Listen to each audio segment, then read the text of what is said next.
Hey everyone! Pardon the lighting. I'm not gonna set up my filming. I'm not gonna fix my lighting. I'm just gonna leave how my live stream looks because I'm pissed off right now.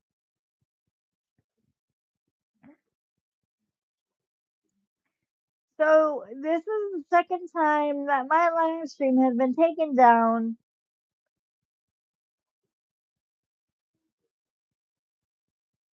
due to guidelines. Now, if you've seen my channel, if you've been a member of my channel for a while now, you know that when I live stream, I tend to you know, I tend to you know, do reactions in my live streams. You know, but yeah, I I already appealed it. Yeah, my live stream from earlier was removed.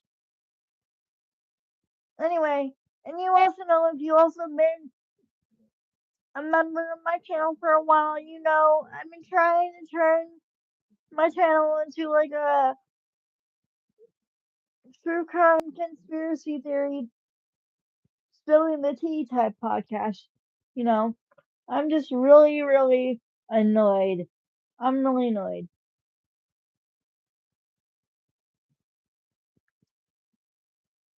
Cause here I am, minding my own business, and this happens again.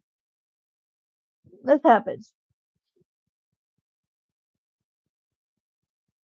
Mm.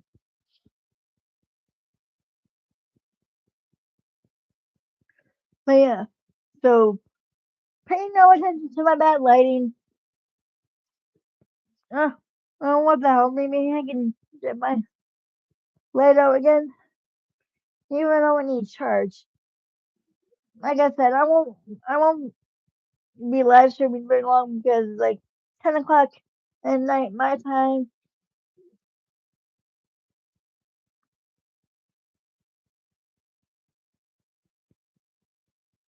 Hold on. Mm.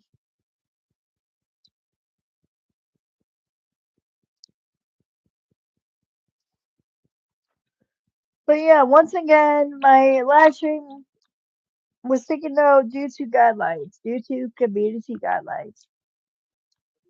I don't know. What the fuck do I sound so stuffy?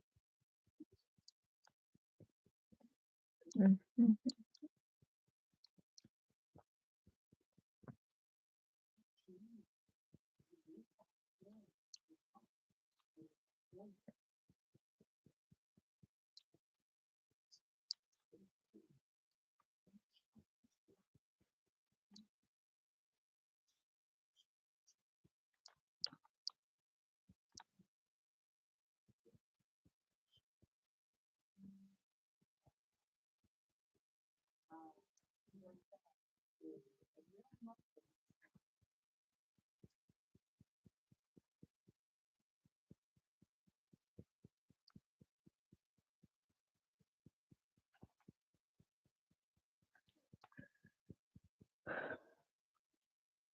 But yeah, my previous live stream has been taken down due to guidelines.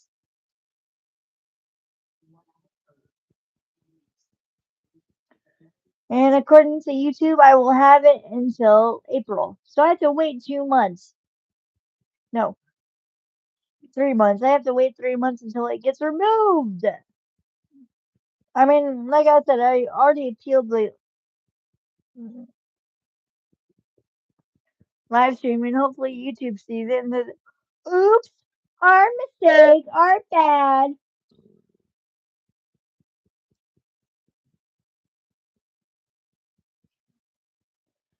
I mean, clearly YouTube doesn't understand fair use.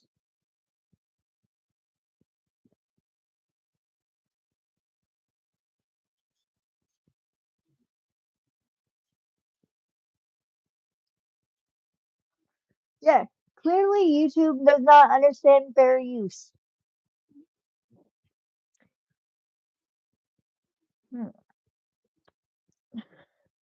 When you're using someone's content, like if you're reacting to it or talking about it or like reviewing it, that's fair use. I did not take someone's content and re-upload it and claim it as my own. I don't do that.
Well, anyway, since it's late, it's gonna be a short live stream because I'm pissed off right now.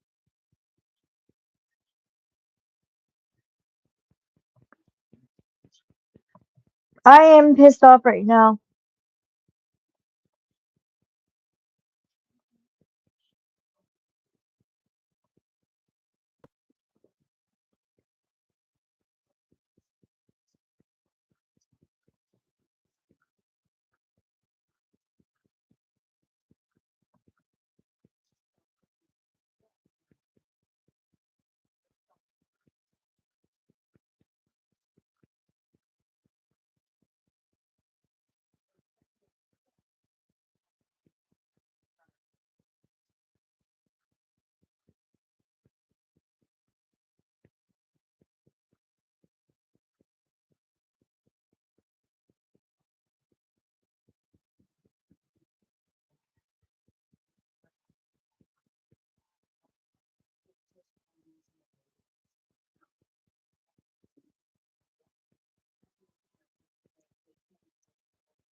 I am with my friend Bree. I'm the one who tells the truth about Gypsy. Y'all seem to think it's okay to make my personal life y'all's entertainment. I'll put up a picture of Starlight's ex-husband and they'll start coming. What you don't get to do is turn my life into a spectacle because you disagree with my opinions on Gypsy. I told everybody a few months back that I was lying, that your ex-husband never had a child with this woman. Yes, the fuck she did. 15 years after he died. Frozen sperm. While you spend your time tearing people down, I'll keep standing with people who actually know how to show up for each other. Starlight, keep fucking with me and your whole name's gonna be under this picture. You wanna know what, that's what I'll do. Keep fucking with me. Lost so many people to addiction. The last thing I would do is judge her for being addicted to something. You know what's sad? When you chose drugs over your children for like 8 years of their life. That's what's sad. Here, including Gypsy, we care about human beings. This is Nicole. Nicole, what they did to her was took pictures of her dead husband in his grave. They did horrible things to her, and this is her reacting to it.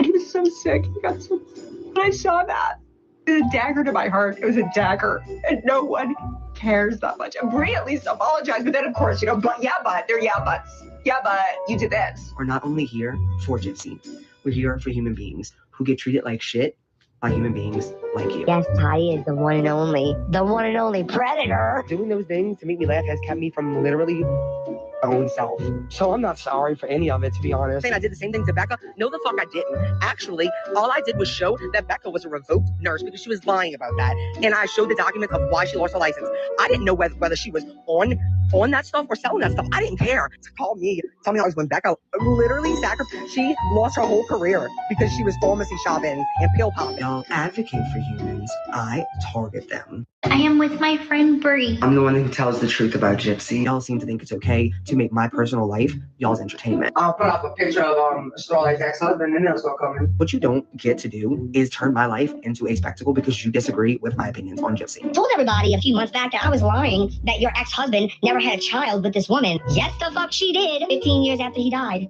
Frozen sperm. While you spend your time tearing people down, I'll keep standing with people who actually know how to show up for each other. Starlight, keep fucking with me and your whole name's gonna be under this picture. You wanna know what, that's what I'll do. Keep fucking with me. Lost so many people to addiction. The last thing I would do is judge her for being addicted to something. You know what's sad? When you chose drugs over your children for like 8 years of their life. That's what's sad. Here, including Gypsy, we care about human beings. This is Nicole. Nicole, what they did to her was took pictures of her dead husband in his grave. They did horrible things to her, and this is her reacting to it. And he was so sick. He got so. When I saw that, it was a dagger to my heart.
Man, I hope this live doesn't get taken down.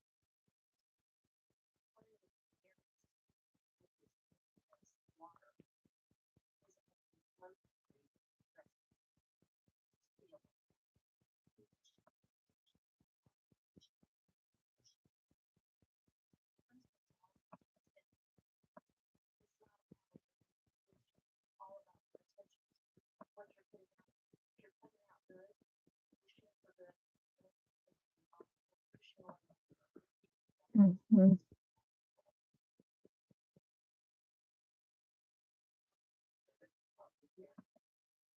Welcome back to another 90 Day Fiancé recap. Let's talk about Before the 90 Days, Season 8, Episode 4. The episode title is called It's Gonna Be a Bumpy Ride. So, yeah, let's begin. Let's start with Lisa and Daniel.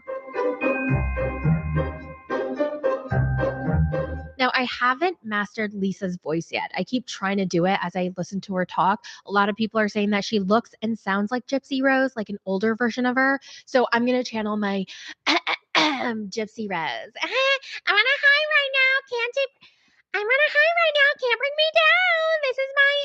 Oh my God, I haven't covered Gypsy Rose in so long. I forgot her quote. I'm on a high right now. Can't bring me down. I'm on a high right now.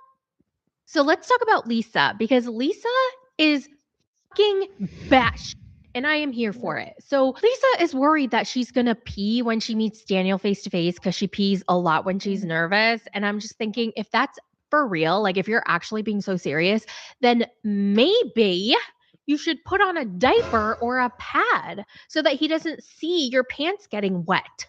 Every time I get nervous, I pee. I'm gonna see his face and it's just gonna flow out of me, drip down my legs. Okay, so she packs her suitcases. She's leaving for Nigeria very soon. She packs up her wigs. And if it were up to her, she would ditch the wigs because the process is really long to put on the wig and make sure it fits and make sure it's placed properly. It also itches. It gives her rashes. It gives her sores. But Daniel loves them so much and she really wants to make him happy. So she's going to keep wearing them. I want to look beautiful for Daniel. So I will be keeping it on all day and all night. By the way, wigs are so hard to put on. Have you guys tried one on? Because I tried to put one on for a video and I just couldn't do it. I don't know how to place it. I don't know, like it just does. It's a skill and it's an art and I will never do it again because I'm just not talented like that. Oh, and guess what? Lisa's still legally married to her wife. Yeah, and not only does Daniel not know that she's been in a serious relationship with women, he doesn't know that she's still married. Actually, he doesn't even know that she was married to women. He thinks she was just in a fling, in like a very short-term fling with a woman. But she's been dating women. She's been a lesbian for the last 20 years and she married 2 women and he has no idea and she has to tell him, but she's scared because he told her that in his culture, they don't believe in same-sex anything. Daniel doesn't know that I am technically still married to a woman. So the fact that she's still legally married to her ex-wife is so funny. And I know it's going to be an absolute shit show when he finds out, but I know he also really wants to come to America. So what is he going to choose? The American dream or the wife that's has been in a same-sex relationship, which is so frowned upon. She's been separated for 9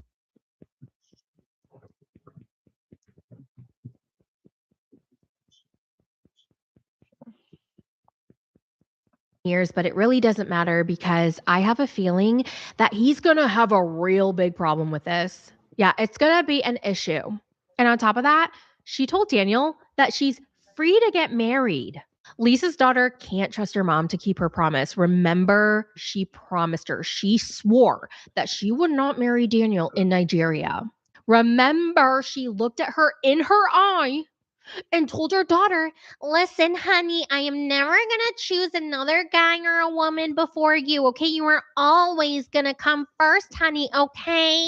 And she goes, Mom, if you break this promise again, I can't do this anymore. Don't worry, honey. I'm gonna choose you. Okay, I will not get married in Nigeria. Just trust me. I'm just worried, Mom. Don't worry. Don't worry. I got this. Yeah, we're gonna see about that.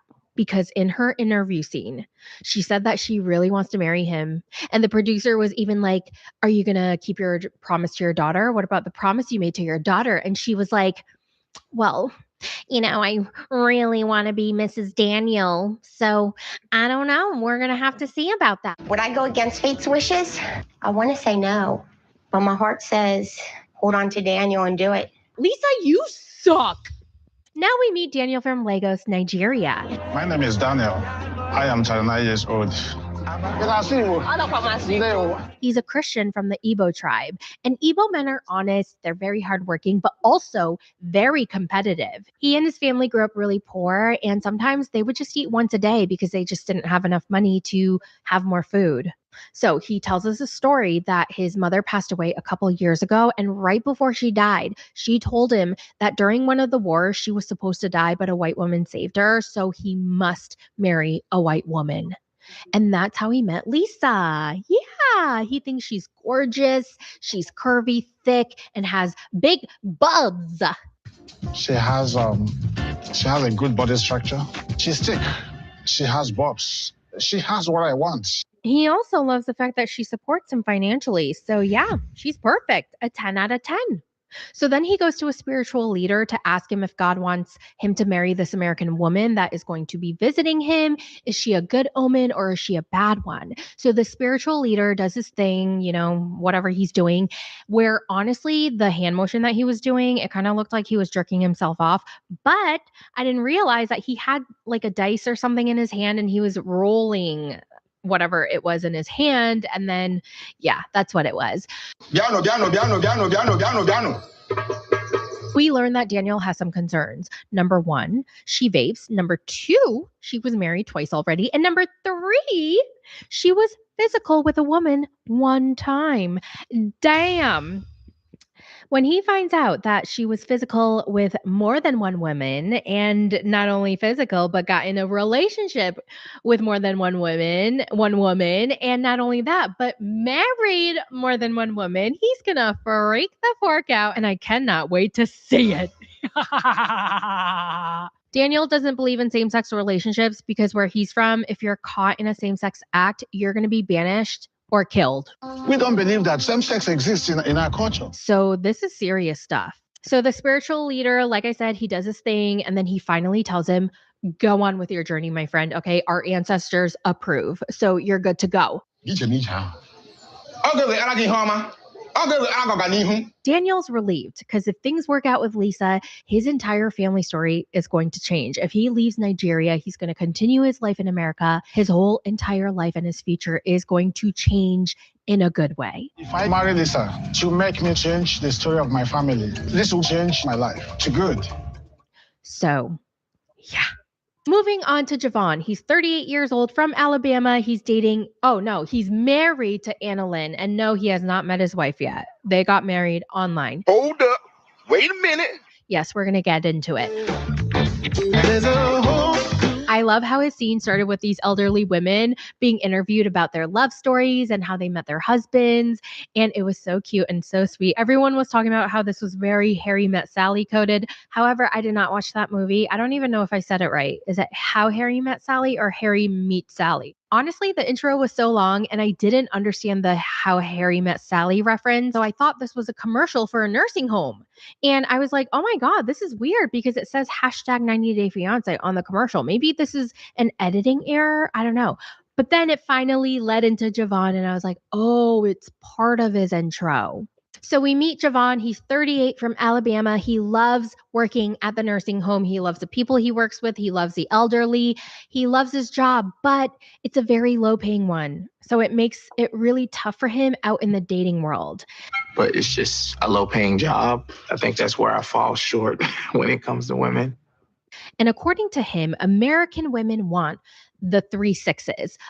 Actually, did he say 3 or 4 6s? I can't remember, but it's a 6 foot tall with a 6-pack, making 6 figures with 6 inches. I call them the 3 6s, and it's not me. So already I kind of don't like him. I want to like him, but I don't like him because he's already kind of blaming the women for his shortcomings, if you know what I mean. He's just like, oh, American women have such high expectations, so that's why American women don't want me. So yeah, it's their fault. It's kind of giving that. So he found a woman in the Philippines that he married online. Actually, I've never even met my wife yet. And so he's going over there to meet his wife for the very first time after being married for 2 to 3 years. He says 2 years, she says 3 years, but they've been together for a total of 6 years. Hey, boo, it's your wife. I hope you're having a great day. After their very first year of talking, they really wanted to meet in person, but then COVID hit and no one could travel. But then there was some kind of exception in the Philippines for families and spouses and such. So then she was like, why don't we get married online so that you can come and see me? Whoa, you want to get married? But then he was like, you know what? I feel like you're going to be the person I spend the rest of my life with. So he agreed. And then they got married online. It is now my privilege to pronounce you lawfully wed as husband and wife. So he's telling the residents this entire story about how he's never met his wife before. And they're like, why haven't you gone to the Philippines already? Because I don't make a lot of money. This job pays shit. And this is a big trip. It's a long trip. It's going to cost a lot of money. I've been having to save up. Now, Javon thinks Annalyn's changed a bit since he's first met her. In the beginning, she was very nice. She was very sweet and patient. But now she's feisty. She's opinionated and she's controlling. She talks too much. But before I apply for that spousal visa, we need to spend physical time with one another to make sure I made the right choice. So Javon's out shopping to find some new clothes with his sister, Ashley. They talk about this, quote, woman that Annalyn was mad about. Apparently, Javon talks to this girlfriend of his because they have a lot in common. They get along so well, and they're both experiencing relationship issues. So they talk about it with each other. They confide in each other. They laugh about it together, and they just gel so well. So that's why he talks to his friend who's a girl for hours and hours. Because we're both having problems in our, relationship, it's definitely more easygoing and it's more positive. And Ashley's like, okay, what's wrong with that? Like, you're just friends. Side note, I think that's a problem, okay? Even though they're just friends and it's platonic and there's nothing more, there was nothing before, I still think that's a huge boundary that's being crossed. But then we learn that Javon and this friend who's a girl had a thing together before. Yeah, they had some feelings for each other that didn't work out. Yeah, so they have a past, and he doesn't see the problem with it. So then his sister's like, oh my God, hell no. Obviously, Anna feels disrespected. I know that she's 1000% unhinged, like kind of off her rocker a little bit. Javon doesn't think that his friendship with his past fling is a big deal. Like, are you freaking kidding me? He's like, it's completely platonic though. Even though we had feelings for each other before, it's not like that anymore. She doesn't need to worry. And I'm sitting here going, I don't give a damn if it's platonic or not. It's inappropriate. Have you tried to call her? She blocked me. For real? Annalyn got mad, so she blocked him. So they haven't talked in a whole ass week, and he's about to go to the Philippines. So then his sister talked to her and was like, hey, can you unblock my brother? So she unblocked him. And then now they're FaceTiming right before he goes there. And she's like, you crossed a line. And he's like, but I was going through a lot and I needed someone to talk to. And I feel like I can't talk to you. Okay, fine. I understand. I'm sorry that you feel like you can't talk to me, but you have a bunch of other people you can talk to. You can talk to your mom, your dad, your sister, your friends. You're an American. You can go to therapy and talk to a therapist. You don't have to talk to your past fling. But therapy's expensive. You're American. Get the therapy. Like, who can afford therapy right now? Now, what I don't like about him is he keeps saying Annalyn is the crazy one. It's Annalyn's fault. This is Annalyn. Annalyn's doing this. Annalyn's too crazy. Annalyn's aggressive. And I'm just thinking, what did you do to make Annalyn this way? I don't like how he's blaming everything on her. You know what I mean? Anyway, by the end of the phone call, he agrees not to talk to his lady friend anymore, but we're going to have to see about that because I feel like he's not going to keep his promise. He agreed that he's not gonna talk to that woman anymore. Do I believe it? No, not really. Now let's move on to Emma and Zied. So the vibes are weird, okay? She thought everything would be so romantic, but they're barely speaking. They meet up for breakfast. She admits that there are things that she needs to update him on. Like, for example, she got fired from her job, so she's unemployed, and she starts to cry. Well, I got fired. Really? I'm gonna cry. No, you don't need it. He starts to comfort her. She likes this. This makes her feel better. In their interview scene, they look a lot closer to each other. Like, they look so comfortable. They're holding hands. They're leaning into each other. They're smiling at each other. Right now, he's showing me that he cares. I love you, babe. I love you more. I'm like, okay. I thought things were going to end after their first meetup, but clearly things get better. My future hubby. It's short for husband. Wifey. Yeah. After their meal, they go shopping. She sees a bunch of purses that she likes. She picks out a few and he's like, you know what? I got this, babe. I'm going to pay for it. Thanks, babe. It's like my gift to you. Can I give you a kiss? Not here. Hair kiss? Maybe. So that's a good sign. They go out to eat. He eats some snails. She's grossed out by it, but they don't fight about it or anything. She's just like, ew, They ride a horse and carriage. She feels super romance. She gives him air kisses. Everything's great. This is 3 kisses you kiss me today. And then she talks about how yesterday was a huge trigger for her because she was lied to in her past relationship. So when she found out that Zied lied, that triggered her and it got her really upset. And he's like, I don't care about your past, okay? I don't care about what happened in the past. I just care about you now. But you don't care about what happened to me in my past? Like, you don't care about my story? No, I only care about the present and our future. But I want to talk to you about what happened to me so you get a better understanding of me and the reason why I am the way I am right now. And no, I don't care. Let's just leave the past in the past. What? Like I thought. We can leave the impasse. Something passes. Now we're going to talk about Forrest and Sheena. Oh my God. Oh my God. Oh my God. Molly is doing too much. I mean, when she was in the cab with them and she was like, did y'all do a little waka waka? Did a little more than hold hands, I'd say. Waka waka. Lady, you need to stop. This is so embarrassing. She needs to stop embarrassing him, asking him very intrusive questions about his sex life in front of his partner. That's so inappropriate. And he's clearly uncomfortable and he doesn't want her to keep doing it. So Forrest, his parents, and Sheena get in a cab from the airport. They take in the scenery, the traffic. They're like all amazed. It's so great. Sheena apparently owns a home, or it's her parents who own a home, but they can't stay with them because they want to charge them if they end up staying with.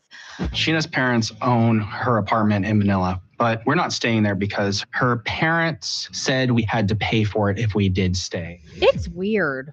Yeah, Sheena's parents are weird. So instead, Sheena got them a rental, and it's a very small space. There are 2 bedrooms, but the 2 bedrooms are right next to each other. The walls seem quite thin, and the space is tight. But they go to their rooms, they settle in.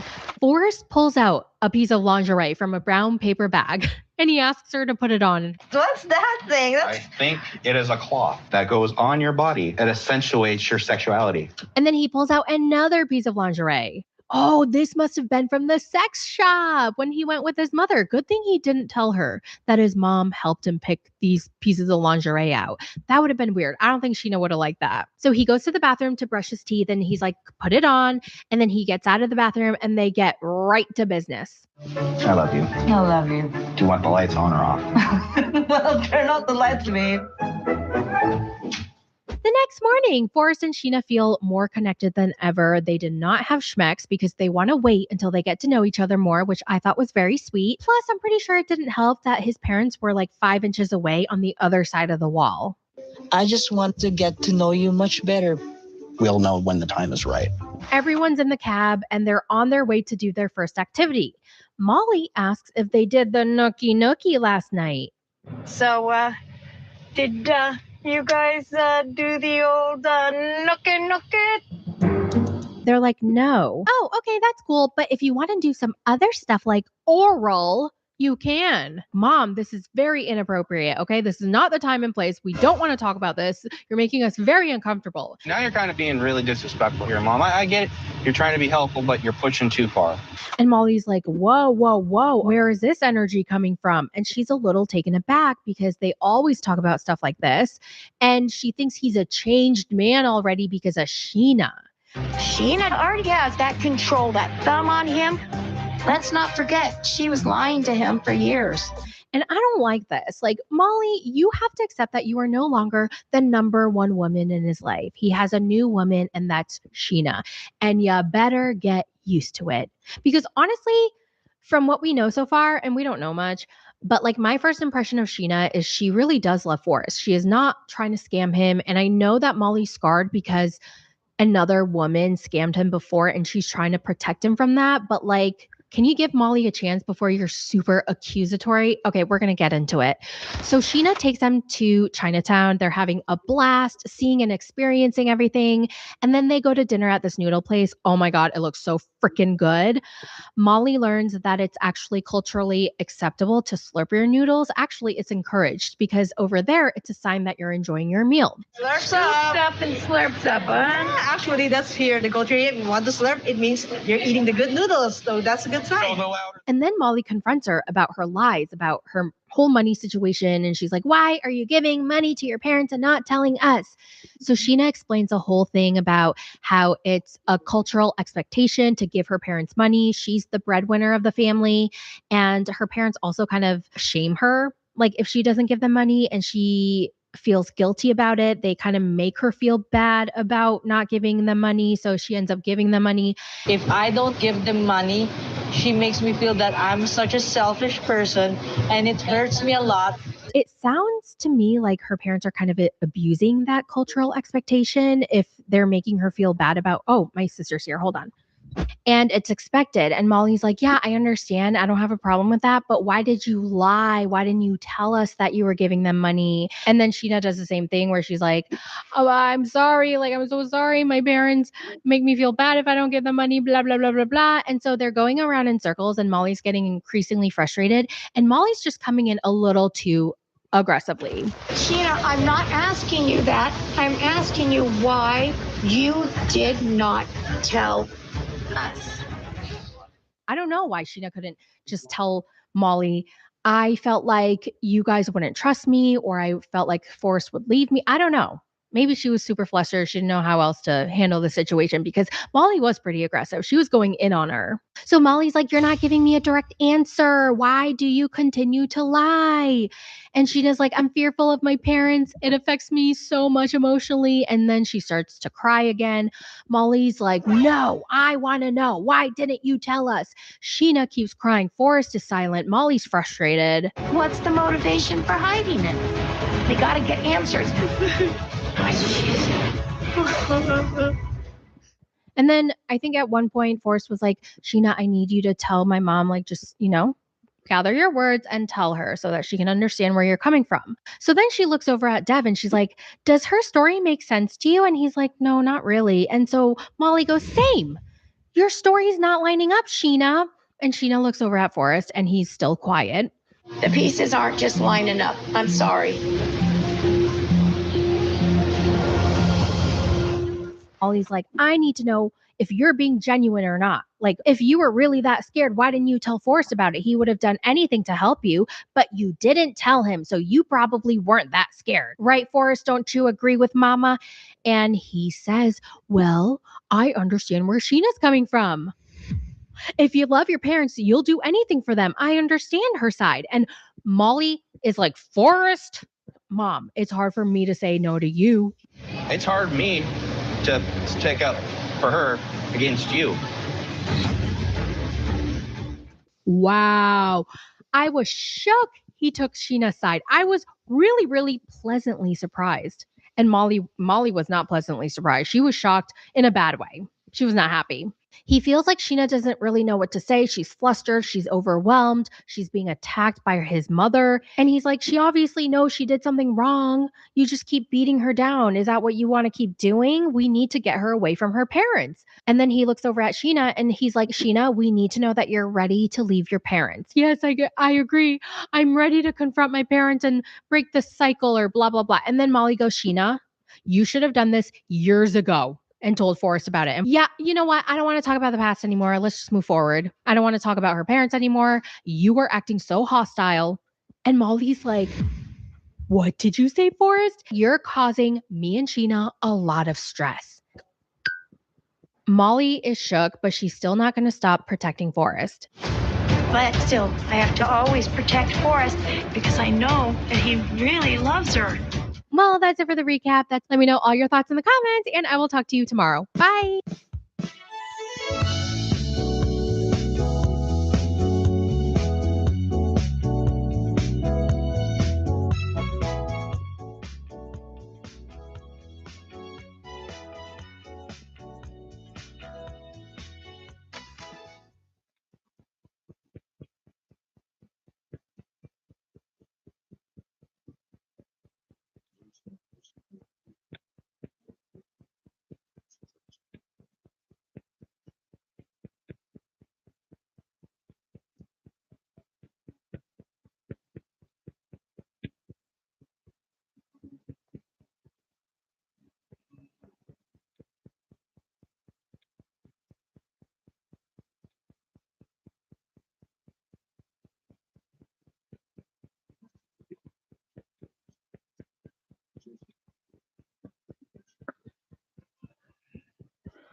Sorry about that. I just had to fix myself.